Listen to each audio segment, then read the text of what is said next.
A nurse is caring for a client who reports severe chest pain, shortness of breath, and diaphoresis. The nurse suspects a myocardial infarction. This means the patient is showing symptoms of a myocardial infarction. So, what is the priority nursing action? Here, an action is asked, not a medication. So, first, we must see that in a myocardial infarction, the heart's myometrium, the heart's myocardium is lacking oxygen. So, we must first put the patient on oxygen. So, administer aspirin.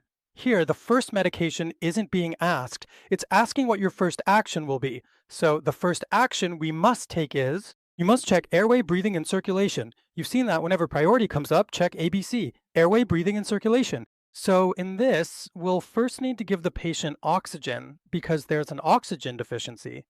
Because our heart's myometrium, the myocardium, lacks oxygen, we must provide it. So first, administer aspirin. No, that's not the priority. We'll give that later. Obtain a 12-lead ECG. That falls under diagnosis and would cause a delay, so not that either. Administer nitroglycerin. Nitroglycerin will dilate the coronary artery, but it won't be our priority here. Then there's administer oxygen. Yes, we will first put them on oxygen. So you must remember, if the first action is asked for an MI patient, the first action is oxygen.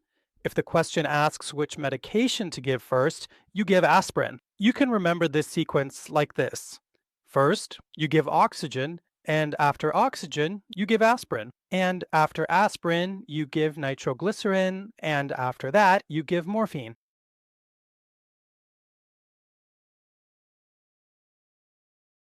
And after morphine, we can give heparin. So you have to remember this sequence. First, oxygen, so that the oxygen deficiency in the myocardium can be addressed. After that, aspirin, so that a new clot doesn't form or the size of the clot doesn't increase further. Then we'll give nitroglycerin so that the coronary artery dilates, and by dilating, the flow of oxygen or blood there increases. After that, we'll give morphine so that the patient's anxiety decreases and their preload is reduced, which decreases the increased cardiac workload. Because of that, oxygen consumption will decrease. After that, we'll give heparin so that the clot doesn't grow any further.